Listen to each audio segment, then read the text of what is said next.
ఒక యుద్ధ నిపుణుడు పంపిన ఆర్టికల్ ఆధారంగా నేను ఈ వీడియోలో కొన్ని విషయాలు మాట్లాడతానండి. మామూలుగా మీరు చూసారో అనుకోండి, అమెరికా చైనా మధ్య శత్రుత్వం, అది మీకు ఆయుధాలు అనండి లేదా వ్యాపారం అనండి, మనము వింటూ ఉంటాం, వార్తల్లో చదువుతూ ఉంటాం. అలాగే రష్యా యుక్రెయిన్ యుద్ధము గత 4 ఏళ్ల నుంచి మనం గమనిస్తున్నాం. కానీ చూడండి, సడన్గా ఒక దేశం భారత్, సో వీళ్ళు ఈ యుద్ధ క్షేత్రంలో ఎంటర్ అవ్వడము ఇవాళ గ్లోబల్ సెక్యూరిటీకి చాలా పెద్ద ఛాలెంజ్ అని చెప్పి ఇక్కడ మీకు ఈ నిపుణుడు చెప్తున్నారు.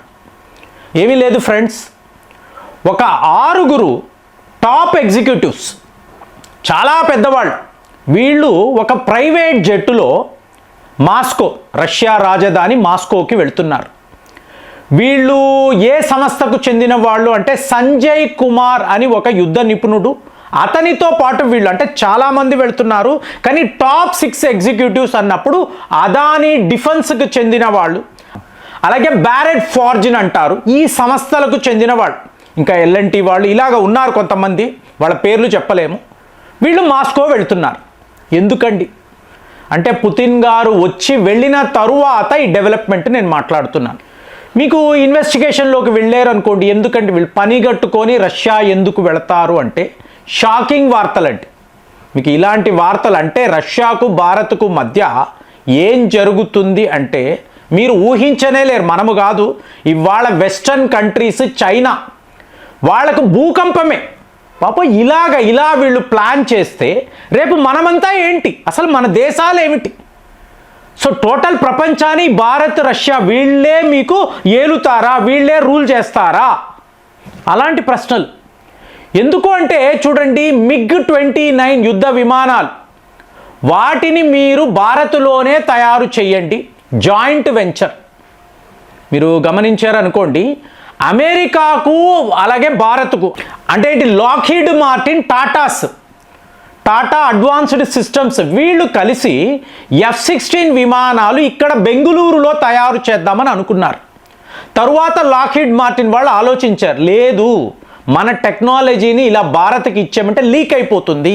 తరువాత వాళ్ళే అంటే ఆల్రెడీ వాళ్ళ దగ్గర తేజస్ ఉంది, లైట్ కాంపాక్ట్ ఎయిర్ క్రాఫ్ట్, ఇవన్నీ ఉన్నాయి కదా. సో భారత్ మన దగ్గర టెక్నాలజీని చోరీ చెయ్యగలరు, భయం. ఇది ఇప్పుడు కాదు కదండి, అమెరికా వాడు ఏ ఒక దేశముతో కూడా తన టెక్నాలజీని ట్రాన్స్ఫర్ చెయ్యడు. కాబట్టి ఇలా భయపడి వాడు మనతో ఎటువంటి ఒప్పందాలు పెట్టుకోలేదు. ఒకప్పుడు ఏమిటి, మీకు లంచాలు ఇస్తే ఆయుధాలు కొనేవాళ్ళం, అంతే కదండి. ఇక్కడ ఈ దేశంలో బోఫోర్స్ అనండి, అలాగే మిజైల్ సిస్టమ్స్, విమానాలు, ఏవైనా సరే లంచాలు ఇక్కడ తీసుకొని మనం పర్మిషన్ ఇచ్చేవాళ్ళం, లైసెన్సులు ఇచ్చేవాళ్ళం. ఇప్పుడు అలా కాదు కదా, నువ్వు నా దేశంలోకి రావాలంటే ఇన్వెస్ట్ చెయ్యాలి. ఇక్కడేనండి భారత్ అనబడే దేశము రష్యాకు ఒక వరములాగా మారింది. అంటే మనము లేకపోతే రష్యా అనబడే దేశము ఇవాళ ఇలా సర్వైవ్ కూడా కాదు అనే ఒక అతిపెద్ద నిజాన్ని బయటపెడుతున్నారు. ఇప్పుడు రష్యా మీద శాంక్షన్స్ కదండి, సో వాళ్ళు తమ డిఫెన్స్ ఎక్విప్మెంట్ని ఎవరికి అమ్మలేరు, అమ్మే పరిస్థితి లేదు. అలాంటప్పుడు మీకు ఇంత పెద్ద యుద్ధం 24/7 రష్యా యొక్క నిపుణులు, శాస్త్రవేత్తలు, మ్యాన్ పవర్ అందరూ కూడా ప్రొడక్షన్లోనే ఉంటున్నారు, ఆయుధాలు అలా తయారు చేస్తూనే ఉంటున్నారు గత 4 ఏళ్ల నుంచి. ఒక యుక్రెయిన్ కాదు కదా, నాటోతో యుద్ధం అండి. సో మీకు ఎన్నో దేశాల నుంచి యుక్రెయిన్కి ఆయుధాలు వస్తూనే ఉన్నాయి.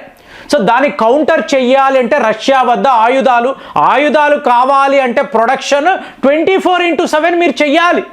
మరి ఇప్పుడు అమ్మకాలు ఎక్కడ, ఎక్స్పోర్ట్స్ ఎక్కడ? రష్యా అంటేనే డిఫెన్స్ ఎక్స్పోర్ట్స్ కదా, చెయ్యలేకపోతున్నారు.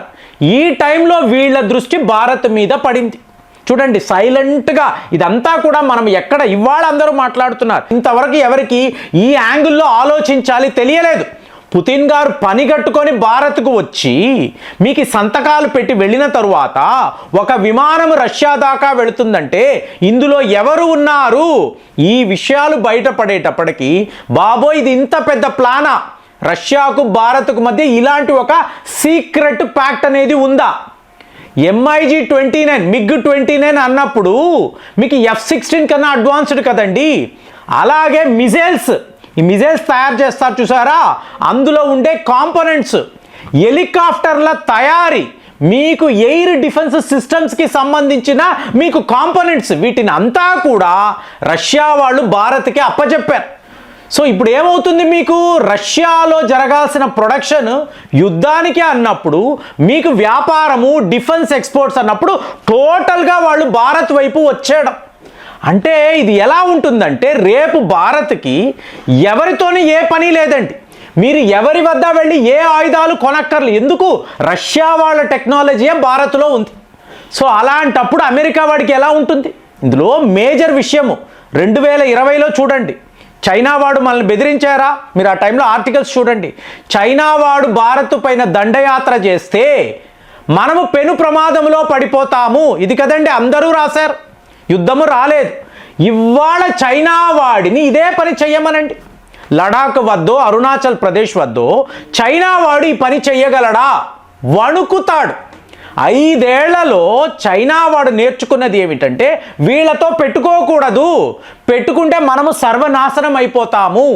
మరి అలాంటిది రష్యా లాంటి ఒక దేశము, రష్యా అంటేనే డిఫెన్స్ రంగము, వెపన్స్, వాళ్ళు మొత్తము కూడా భారత్ వైపు షిఫ్ట్ చేసి ఆసియా ఖండములో మీరు ఒక తిరుగులేని శక్తి, మీకు ఏం కావాలన్నా మేము ఇస్తాము, మాకు మాత్రం జాయింట్ వెంచర్లో ఈ పనులన్నీ చేసి పెట్టండి అంటే రష్యా యొక్క ఒక ప్రొడక్షన్ యూనిట్ ఇవాళ భారత్. రష్యా ఎంత పెద్ద దేశం అండి, వాళ్ళతో ఎవరైనా యుద్ధము చేయగలరా? 50 దేశాలు కలిసినా 4 ఏళ్ల నుంచి వాళ్ళను ఓడించలేకపోతున్నారు. అలాంటిది వాళ్ళ వద్ద ఉండే మోస్ట్ పవర్ఫుల్ వెపన్స్ ఇక్కడ భారత్లోనే తయారవుతున్నాయి.